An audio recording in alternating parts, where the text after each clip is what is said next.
You are listening to the Life Coach School podcast with Brooke Castillo, episode number 239. Welcome to the Life Coach School podcast, where it's all about real clients, real problems, and real coaching. And now, your host, Master Coach Instructor, Brooke Castillo.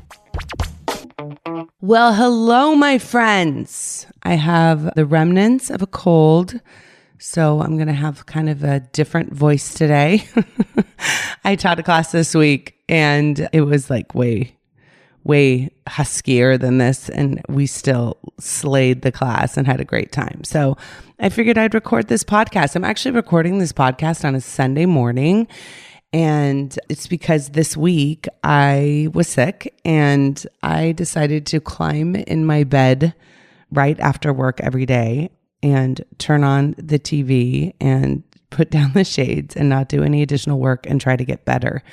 And I'm not convinced that when you have a cold like this or the flu, that laying around helps you heal faster, but it sure does feel better.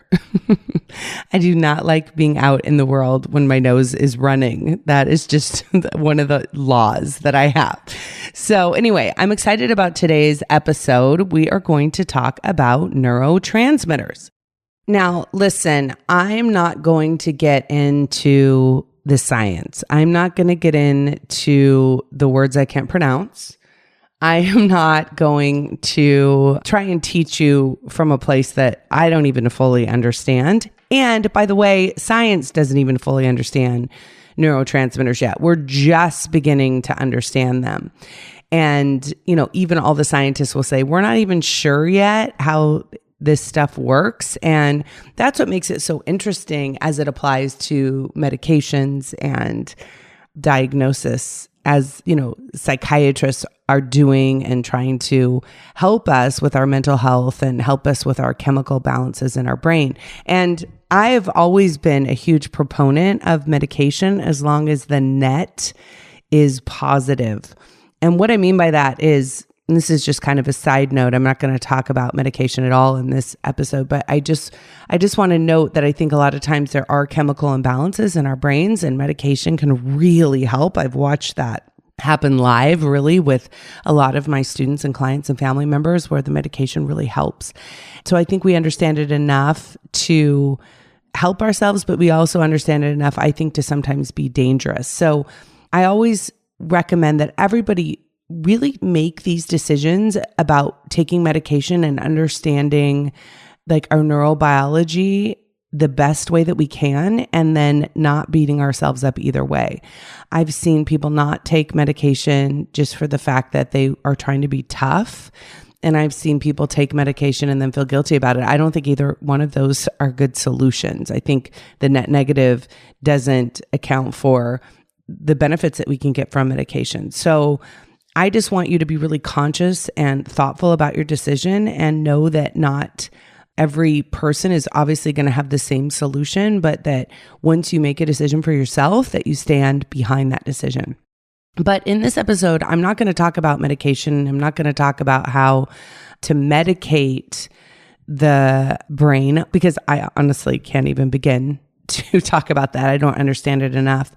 But what I can talk about are the basics of neurotransmitters and the basics of how they work. And the reason I wanted to share this with you in kind of this real basic level is because my understanding of neurotransmitters has really changed the way I approach my relationship with my brain and with myself.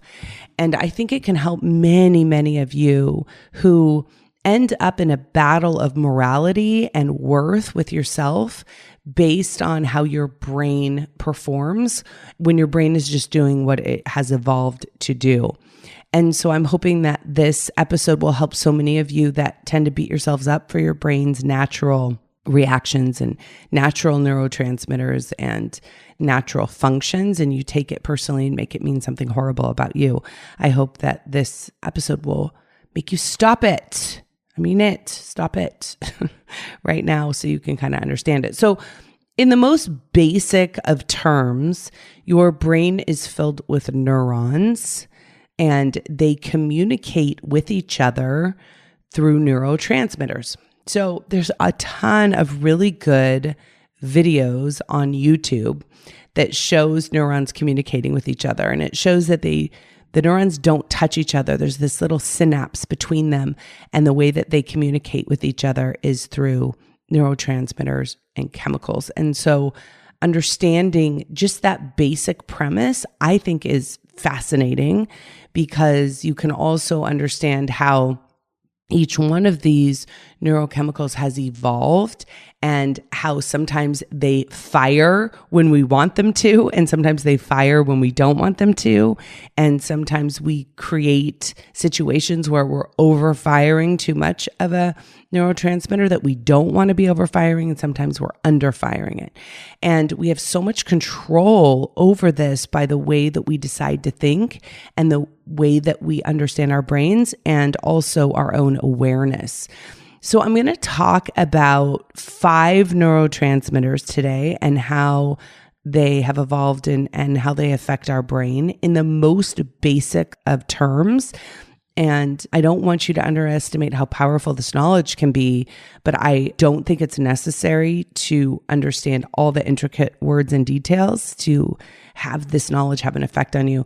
It's often like when people are learning to garden, you don't really have to understand all of the exact terminology of the plants and their origins in order to, put a seed in the ground, put some dirt on top of it and water it. And that's kind of how I want you to think about this. So don't be intimidated by the fact that I'm going to talk about the brain, because I'm not smart enough to talk about it in a way. And what I mean by that is that I feel like I'm very smart, but I'm not smart in the sense that I'm going to get lost in the weeds here in my understanding of science. So I'm going to talk about dopamine, serotonin, oxytocin, endorphins, and cortisol. And hopefully I'll talk about it in a way where you can see how these all interact with each other and how they affect us in our lives and in our behavior.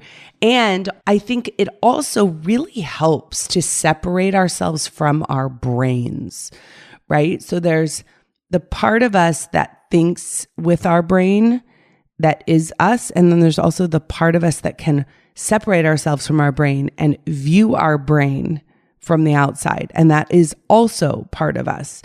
And a lot of times when we get lost within the neurofirings of our brain, we think that that's who we are as the deepest essence. And that's simply not true. It's just the software that we use to think. And it is programmed in a way that can end up making us feel like there's something really wrong with us and with the world. And it is created that way by design because our brain is designed for survival. All brains are wired for survival. That's been our number one goal. And thank you, evolving brain, for being wired that way, because that's why we're all here. We had to survive in order to be here, right? So in order to survive, the brain's inclination is always to be looking for danger. It's always looking for what is wrong. And that has served us. That has served us as a species. It is no longer serving most of us as a species, because we are programmed to be so negative that we end up in a state that's not productive and that is actually doing the opposite of contributing towards our survival. You guys have heard me talk a lot about this on the podcast, that what got us here is either going to kill us or we're going to have to change it and evolve to the next level to get to the next phase of our evolution, because what got us here isn't going to get us there. In fact, what got us here is now causing us all sorts of trouble. So our brain's built-in software, we can call it something is wrong. I want you to imagine just downloading a software called Something is Wrong, and that is the software that we have in our brains. That is what is running the show. Okay, so what that means is that our normal brain's default is looking for danger, which is the opposite of satisfaction and happiness. And I want you guys to think about that. The neurotransmitters in our brains that make us happy are not turned on by default. And I think a lot of us believe that they should be, and a lot of us believe that normal brains are programmed that way, that we should always be feeling a sense of comfort and satisfaction and well-being, or something has gone wrong. And in truth, it's the opposite of that. The brain's natural default state is discomfort and looking for danger. Okay? So any kind of well-being or sense of satisfaction or natural comfort is going to be something that we create and not the normal hummings of our brain. And the way that I like to think about it, and the way that really helps me understand this, is that the neurochemicals in our brain that create the feelings of happiness and well-being are wired to reward survival. So they are released in our brain when we have done something beneficial to survive, not when we are simply sitting around in the cave. And by understanding that, I think it's like, for me, my brain is always going to be requiring me to survive before it gives me a happy neurochemical. It's not going to just provide that for me. And I understand why, because if I was just sitting in the cave constantly feeling happy and satisfied, I would probably be eaten, because I wouldn't be on the lookout for survival. I wouldn't be looking for a reason to survive.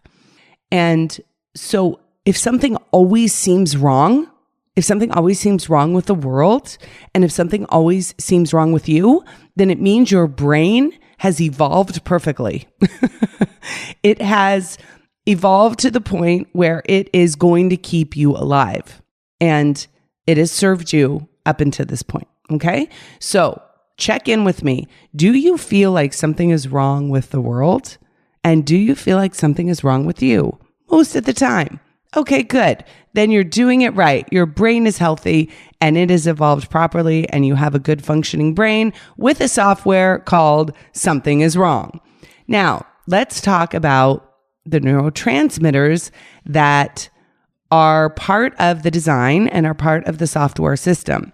The first one we're going to talk about is dopamine. Now, I've talked a lot about dopamine as the desire neurotransmitter, as the neurochemical in our brain that is responsible for creating that feeling of desire that happens before the reward. For those of you who aren't familiar with my work, I talk a lot about dopamine in relation to addiction, in relation to our desire for alcohol, our desire for food, especially sugar and flour, anything that provides us with a false pleasure. I talk a lot about dopamine in those areas. But I'm going to back up a little bit and talk about it more in general here. Dopamine is one of those neurotransmitters that energizes us to seek reward. And what's interesting about it is that it actually feels good. It actually creates power and it creates motivation. So for any of you who have had this experience with food or with alcohol, dopamine is a neurotransmitter that motivates you to drive to the store in the middle of the night, even though it's freezing outside, to get a cake or a bottle of Chardonnay. It motivates you to hurry to the bar to get a drink or hurry to the pantry to get some food. And it's almost like nothing else matters in that moment because the dopamine is driving us and driving that desire and creating that urge to get that reward. And what I talk a lot about is that our dopamine is an imperative, important part of our evolution. It's a very important neurotransmitter that has been misguided by many of the false rewards and the intensified rewards that our brains have yet to adapt to. And therefore, our brains think that these false rewards are associated with our survival. And that's why sometimes we feel like we're eating or drinking or doing drugs against our own will, because our brain has literally taught itself that those false pleasures are more important than anything else that isn't as intensified.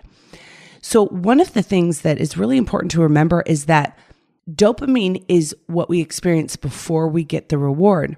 And when we get the reward, the dopamine stops. The pleasure of the reward is a different type of pleasure than the pleasure of anticipating that reward. And that's why we can eat something and get a reward from it and have another fit of dopamine right after it that requires us to get the other reward. So it's not like, especially with false rewards, it intensifies our dopamine unnaturally. So we feel like one cookie's not enough. We need 2, we need 3, we need 8. I like to compare it a little bit to the natural reward of touch that we get from, and I'm going to talk about oxytocin in a minute, but let's talk about the difference between eating a cookie and getting a massage. So the anticipation of getting a massage is a steady flow of dopamine, right? So it's the anticipation of the reward. It's the motivation to drive to the spa, to drive to the place where we're going to get it, to set the appointment, all of those things. We're motivated to do that because we want to get the massage. Same is true with the cookie. Now, notice though, when we get the reward of the massage, it is a natural reward of touch. It's not intensified beyond what our brain has learned how to accommodate. So we've been experiencing touch all through our evolution. So when we get a massage that is natural, or maybe we make love with our partner that is natural, there is a level of satisfaction and oxytocin that happens that relieves that desire and that dopamine for that moment.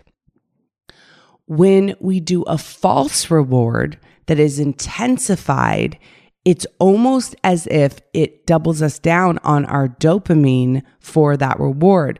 So we go and have a cookie and then we have to have another one immediately. Have you ever gone in and got a massage and then said, I have to go have another one immediately? Can I get 4 massages today? Can I get 5, 6? I want a massage binge. Has anyone had a massage binge?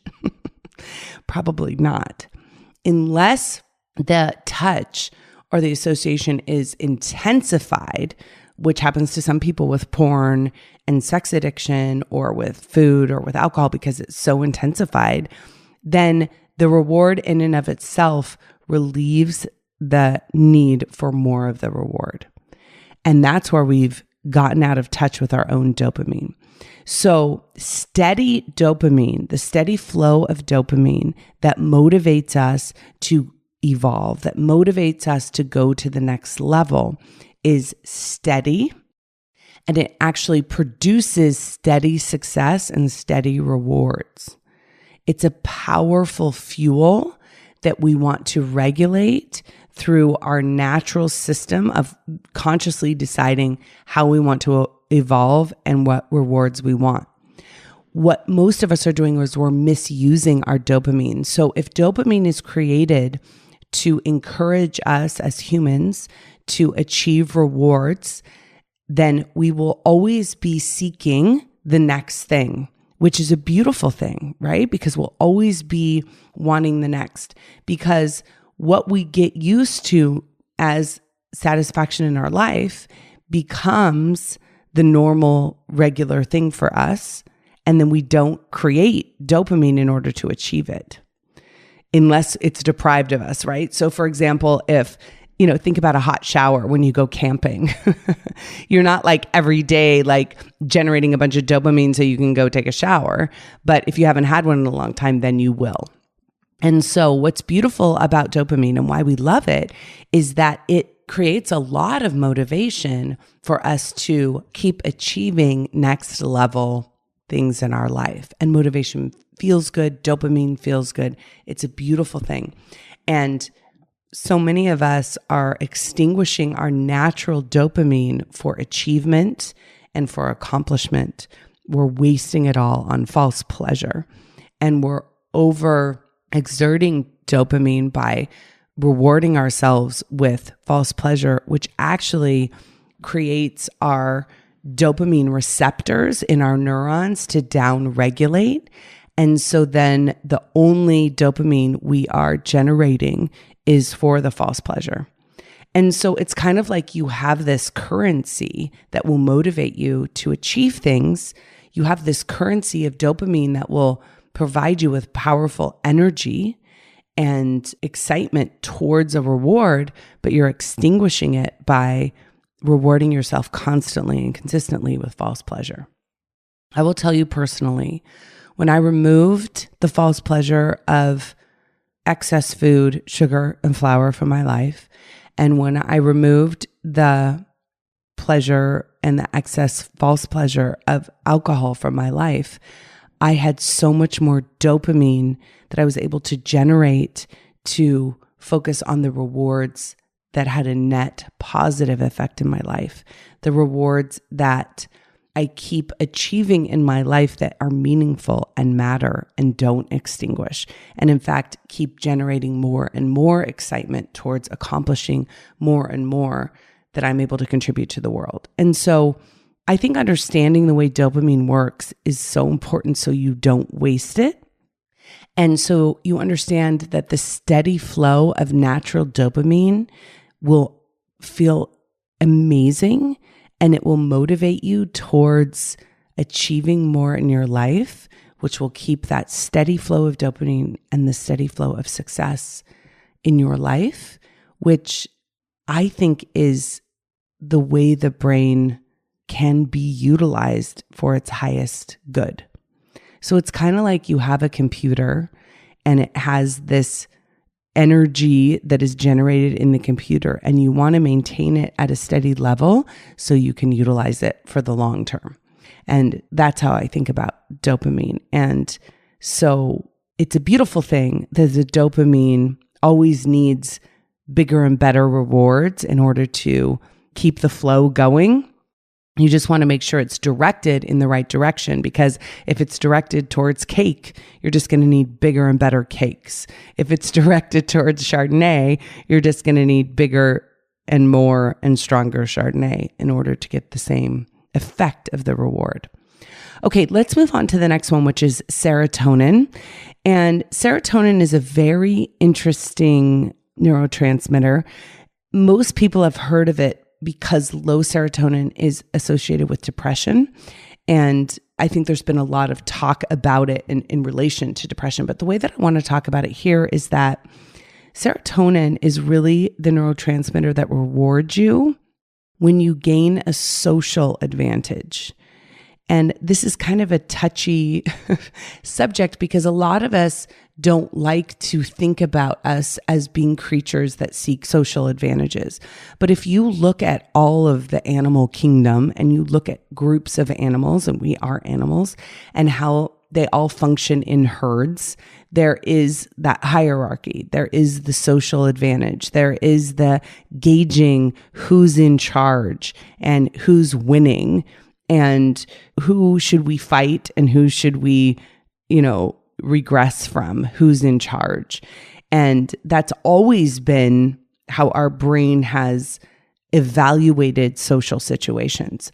So this idea of status and social rivalry is built into our brains. So when we go into social situations, we are not going in with the moral attitude of everybody here is equal and everything should be fair.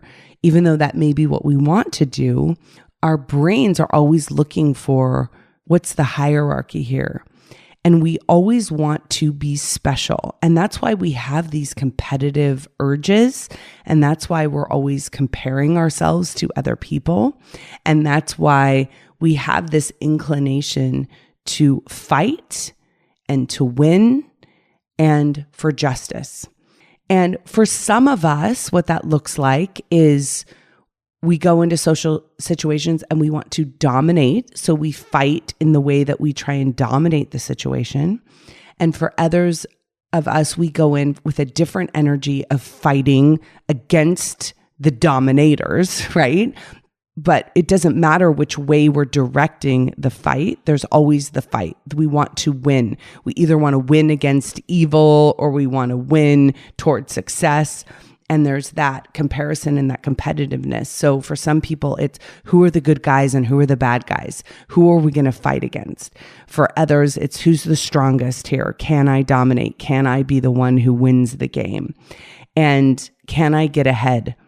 And whenever I coach people on their comparison and their desire to win and feeling like other people are dominating them or feeling threatened by other people, we're always playing around with serotonin, right? And a lot of times when we feel completely defeated and we feel like other people have won and that we are the loser, quote unquote, then we feel as if that inferiority that we experience creates a depletion of serotonin. And that's where we feel completely like exhausted and defeated and like there's no way for us to win in this big bad world, and that our status is at the bottom. And when we feel like we're winning and doing well and we have lots of approval and justice has been served and we feel special and we feel like we have been heard, then we feel as if we have the serotonin flowing. And I think that a lot of times we don't get this sense of satisfaction. We don't get that sense because we give up before we've given ourselves a chance to win, because we feel guilty for any sense of wanting to win or wanting to compete. And I always try and explain that the brain is programmed this way. So when I coach, a lot of times I coach mothers on their children, and as children, when we go into like middle school, this dominance and this hierarchy is part of our mammalian brain trying to seek status. And a lot of times we want to vilify the bullies and we want to save the people that are the victims, the children that are the victims of the bullies, and talk about it as if some evil thing is happening and that this should not be happening and that something's gone terribly wrong. And yet this happens in every single grade and every single school across the world. And it's because of the way we have socially been programmed literally to evolve in a herd, basically, in a herd of people, in a herd of animals. And so when we say, oh, the world is getting worse, people are becoming more dominant, there's more competition, we shouldn't have any of this stuff, it's because we feel as if we should have evolved past our brains, right? We shouldn't have this bullying and we shouldn't have this, competitiveness, and everyone should just get along and everyone should just be equal. And on a prefrontal cortex kind of moral basis, we can agree, many of us can agree that that is what most of us would like. But when you look at the way that the brain is wired and you understand that it's wired for this competitiveness, it can help us all kind of step back and take a deep breath and understand the dynamics instead of vilifying and then fighting against the fighters. It's almost like we end up bullying the bullies because we're trying to seek justice. But what's fascinating about that is it's just the same need for serotonin directed the complete opposite way. We're still fighting. We're still trying to win, right? We're trying to win over the bully, or the bully's trying to win over us. But it's still just that fight and that need for that getting ahead, that social status, that need to feel special and important and like we matter. And so stepping back from that and understanding that's the way the brain is programmed, it helps us understand like the smaller relational social circles of children, but it also helps us understand the political circles of adults and the social justice fights that we get into, and the need to win and the need for justice and the need for everyone to be considered special. It's important that we understand that this is something that is wired into us. This is something that our brain is constantly seeking. And if we aren't conscious of it, it can be very misguided, and we can miss the ultimate goal that we have for ourselves personally when we are just at the effect of that need in our brain to seek justice and status and competitiveness. So being aware of it will help us make better decisions. The third neurochemical that I want to talk about is oxytocin. And this is the one that's a neurotransmitter that we experience around connection and feeling a part of a group. So if serotonin is about social status within the group, oxytocin is about the trust and the connection that we have when we feel a part of. And I love this one because I think it's so fascinating what we do at our own expense for the benefit of the neurotransmitters, the juices that will flow in our brains, right? So if you think about how important it is to feel a connection, isolation in our evolution has often meant death, right? We are stronger in groups and we are protected in groups, especially if we're in the very inside of the group, from predators. And when we are isolated and by ourselves, outside of the herd, outside of the group, we are very vulnerable. And so what we like to experience and what we are rewarded with oxytocin for experiencing is that connection with groups. And so most of us would think that the connection with other people and connection with a group is a beautiful thing, and we should always seek that and want to be a part of that. But what also happens now that the survival of our species, like the physical survival of us being close to each other, isn't as important for survival as it used to be, we've now created this social connection and being part of a group socially and not being isolated socially as being the most important thing. And the problem with that is a lot of times we will go along with groups. We will go along with the peer pressure. We will go along with the group think and the agreement and the adoption of group beliefs because oxytocin is more important to us than anything, right? Than being alone, than the isolation. We would rather experience the benefit of that happy neurochemical than we would the isolation and the cortisol of being left out. And I'm going to talk about cortisol in a minute, but it's important to understand that it's not all peaches and roses being part of a group. I coach so many of my students on caring so deeply about what other people think about them and caring so deeply about approval and caring so deeply about acceptance that they think more often about the group, the generalized group, than they do about their own opinion. And this is not because you're weak, and this is not because there's something wrong with you. This is because this is how your brain is wired. Your brain is wired to be part of a group and to never isolate yourself with a separate opinion, with an independent thought, because that would mean isolation and ultimately death. And that is how we experience it.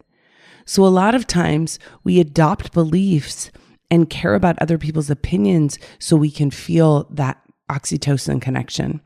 And one of the things that we see a lot in our social dynamics is this creating of the common enemy and the common threat in order to feel that oxytocin connection. And it used to be, right, that there were predators that were hunting us and that we needed to identify as a predator and a common threat in order to feel that connection. We bonded in our common enemies in order to survive. And that tendency has evolved now into us against them kind of feeling. We don't realize that a lot of the reason why we are bonding together against a common enemy is because it feels good. Fighting a common enemy makes us feel closer. And even though the fight against the enemy may create a lot of negativity and may create a lot of cynicism and problems for us, we are willing to do it in order to feel that connection. Even when it may not make a lot of sense, we still bond over it. And I'm fascinated with this in terms of cults and in terms of group think, in terms of belief systems, especially really outdated belief systems. Like if you think about groups with leaders that have been able to, get people to do things that they never would do individually. But because of the group think and the group belief systems, there is so much violence that can come from that, and so much self-violence that can come from creating that connection, that I think it's so important to step back and say, where am I selling myself out for oxytocin? Right? Where am I agreeing or going along with the group in order to feel connected when really I want to go a different way? So many of us do this with our families, right? So we want to feel the connection and the approval of our family, of our parents, of our siblings, of our friends.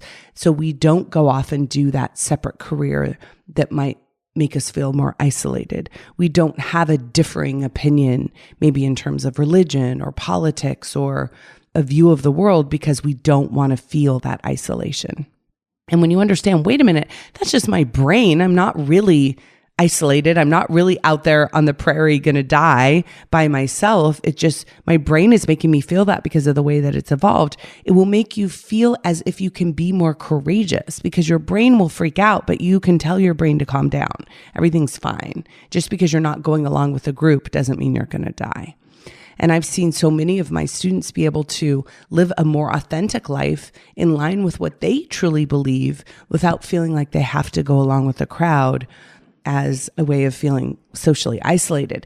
And you'll see this with groups too that are afraid of this, that actually do this. So like if you're a part of a group and you start to disagree, people may attack you for disagreeing. People may attack you for having different political beliefs or different religious beliefs. They may reach out and attack you, but that's because of their fear of being isolated.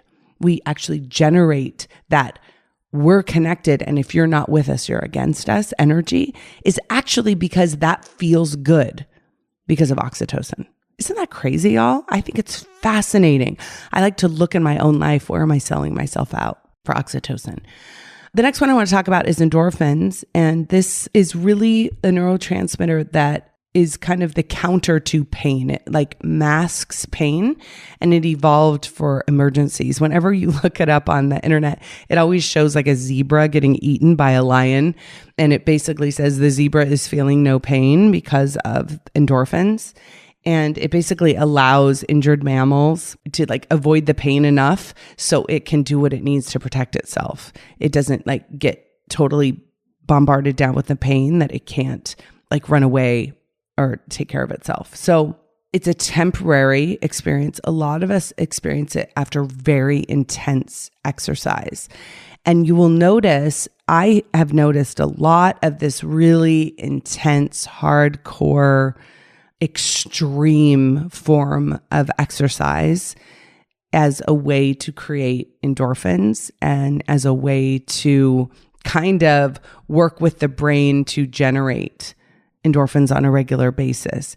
And searching for endorphins can go wrong when we put our body in so much pain intentionally, maybe not consciously, but intentionally in order to get the experience of the endorphin on the other side, which is so messed up, right? But our brains can go wrong that way. I've worked with people before that have done like the cutting and they've caused themselves pain. And in their mind, it's actually a release from the pain because of the play of endorphins in there. And so I think it's important to understand that there is a reason why some of us inflict pain on ourselves. And when you look at the play of dopamine and serotonin and oxytocin and endorphins, it helps us understand why as a species we are so negative. Why as a species we hurt ourselves and each other on the regular. And it's because of the way our brain is wired. It's not because our soul is defective. And separating that out, separating out the essence of who we are and the meaningfulness of who we are from our brain's natural tendency to seek survival at all costs, lets us take a deep breath and recognize our worthiness is 100%, even though our brain has evolved to do things that are no longer relevant or useful to us. But what happens is a lot of times our brain is seeking the neurotransmitters of happiness in misguided ways. And when we do those actions to create those results for ourselves, we end up beating ourselves up for trying to be special, trying to seek approval, trying to get status, being competitive, going along with the group, even though we don't agree with everything that they're saying, constantly over satisfying our need for rewards by overeating or over drinking or addiction, and then using all of that natural tendency of our brain against ourselves. And I just want to offer that we don't have to do that anymore. We can have so much compassion for the animal that is our own selves, right? For what's going on in our own brains. So the last one I want to talk about is cortisol. Cortisol is one of the neurotransmitters that is talked about a lot. And I think most of you probably know that it is the stress chemical. It is released when we anticipate pain. So it's kind of like the sister to dopamine, which is released when we anticipate reward. So what's really important to understand between those two that I think is kind of fascinating is cortisol is not released when we're actually experiencing the pain. It's released in the anticipation of it. And dopamine isn't actually released, or it isn't started when we get the reward. It's started in the anticipation of it. So it's always a mental construct.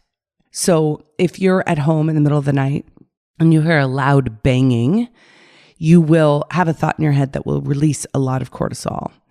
If you get a phone call that tells you that you've won the lottery, you will feel that anticipation, or maybe you've gotten a job offer or something, that anticipation of that reward will release a bunch of dopamine. And I think that's a really important distinction, because a lot of times we think that the good feeling stuff is always happening during the reward, or the bad feeling stuff is always happening when the threat is, being executed onto us. Most of the cortisol that we experience and anticipation of pain is unnecessary because the pain never comes. So much of the cortisol that we release and that we create is based on a false threat. The anticipation of death, right? Our brain is always looking for danger, and there's very rarely real danger there. And what we have associated and created in our current environment is actually quite safe as it applies to our survival. And yet we are still looking for danger as if danger is imminent. So we have evolved to anticipate pain, so we would be motivated to act to avoid it. And that's what cortisol does for us. So we are always anticipating pain, even though pain and danger and true physical pain and danger is actually quite rare comparatively and relatively. So we have now generalized our anticipation of pain to social threats, to work, to getting work done, to accomplishment, to approval. They're what used to be like survival and predators is now like our boss and the guy that cuts in front of us in line. And the person who is gossiping about us in our group that threatens us, our connection and our isolation. That is what has now double pumped our cortisol throughout our brains and is having us anticipating pain when there will be no pain. It's all manufactured in our brain. So it's kind of like the difference between there actually being a predator at the door, there actually being a lion behind the bush, versus there just being a noise, versus there just being a bang. And how often there's actually a predator is so rare, but how often we're anticipating the predator is so frequent. And until we step back and understand that our brain is not mature enough or sophisticated enough or evolved enough to understand that we are more safe than we are threatened, then we won't be able to turn off the cortisol. And what's amazing about all of these neurotransmitters is that we do have the ability to manage them by increasing our awareness and understanding them, and being able to know that when someone jumps out from behind the bush and yells boo, that yes, we're going to be freaked out and we are going to feel like we are threatened in that moment, but we can immediately calm ourselves down and say, oh, that's just our friend.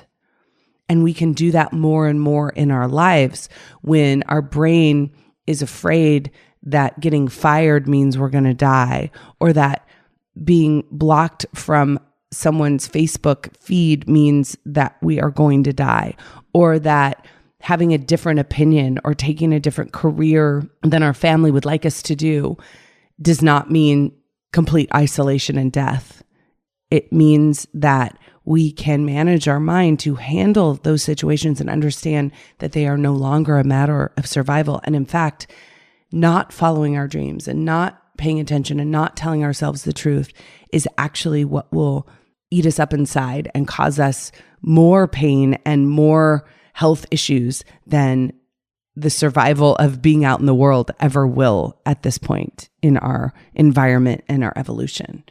So I really hope that understanding these neurotransmitters just on this basic surface level has helped you kind of get a perspective of what's going on in your brain and why, and just separate you out from your natural tendencies and your natural inclinations, because the brain is motivated by neurochemicals, and it's motivated to take action based on those little, kind of synapses and those little releases of those chemicals is what drives all of our behavior. And what causes all of those neurons to fire is what we think.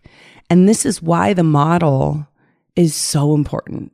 And it's so important to separate out what are our circumstances and what are our thoughts about them. And are they in line with what is true in our current world?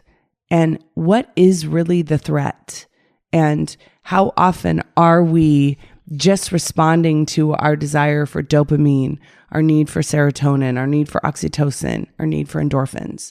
How often are we trying to manufacture those artificially instead of just understanding them and actually utilizing them for our benefit? And when your brain is freaking out because you're going to walk on stage, because it thinks you're going to die, because it thinks people will make fun of you and you'll be isolated, and you can remind your brain that no, that is not impending death. It's simply standing on a stage in front of people who really genuinely want you to succeed. Then you can take a deep breath and take action in your life that would otherwise have you be immobilized and have you be filled with cortisol. And instead, you can use your need for dopamine and serotonin and oxytocin to your benefit. Use your neurotransmitters. Don't be at the effect of them. So I hope that's been helpful for you. It was tremendously helpful for me because it helped me understand why I have the urges that I do, why I want to fight sometimes, why I want to win sometimes, why I want to feel connected at my own expense sometimes, why I sometimes put what matters to me on the back burner in order to be aligned or connected with someone else. And it also helped me know that I have a choice and that I don't have to be at the effect of my very old brain. And I can take my newer brain and my newer understanding and my newer knowledge and create the exact life I want, not at my own expense, but actually for me and for the evolution that will be required of my brain in order to get to the next level of humanity. I hope it helps you as well. I'll talk to you guys next week. Hey, if you enjoy listening to this podcast, you have to come check out Self-Coaching Scholars. It's my monthly coaching program where we take all this material and we apply it. We take it to the next level and we study it. Join me over at thelifecoachschool.com/join. Make sure you type in the THE lifecoachschool.com/join. I'd love to have you join me in Self-Coaching Scholars. See you there.